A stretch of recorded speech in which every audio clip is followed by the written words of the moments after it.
Hi, everybody. You know, one of the things that always impresses me about modern commercial airplanes is how they're able to stop so quickly after landing. Look at this. They just slowed down to a near halt within a couple thousand feet. How do they do that?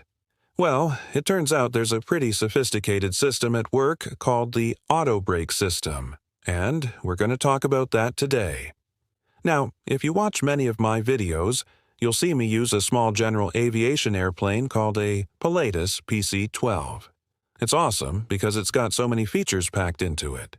But one of the things that it does not have is an autobrake system like the one that we're talking about today. It's only found on commercial airliners. The way it works is pretty simple, actually. Before the plane lands, the pilots set what's called the braking level. This can be low, medium, or high. After the plane touches down, the autobrake system engages automatically and applies steady pressure to the brake, bringing the plane to a stop. The amount of pressure applied to the brakes is determined by the level that the pilot selected. In addition to that, there's also RTO. That stands for rejected takeoff. If for some reason the pilots decide to reject the takeoff after it's started, then the autobrake will kick in and apply maximum braking. Here's an example of how it might work in real life. The plane is coming in for a landing. As it begins its descent, the pilots start to prepare for landing. One of the things they do is select the braking level. Now, remember, there are 3 different levels: low, medium, and high. The higher the number, the more aggressive the braking will be. In this case, let's say they selected medium. As the plane touches down, the autobrake system kicks in. It applies pressure to the brakes, but not too much pressure.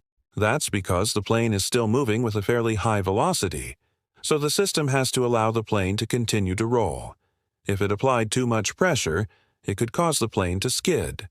Now, as the plane continues to roll, the autobrake system reduces the amount of pressure it's applying to the brakes. This allows the plane to slow down gradually. If the pilot selected the highest braking level, the plane would slow down even more quickly. And if they had selected the lowest braking level, the plane would slow down more slowly.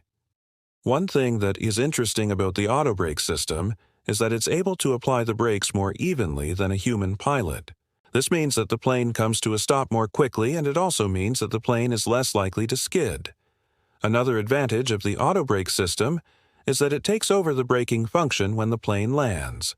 This allows the pilots to focus on other things like making sure the plane is lined up with the runway and that it's at the proper altitude.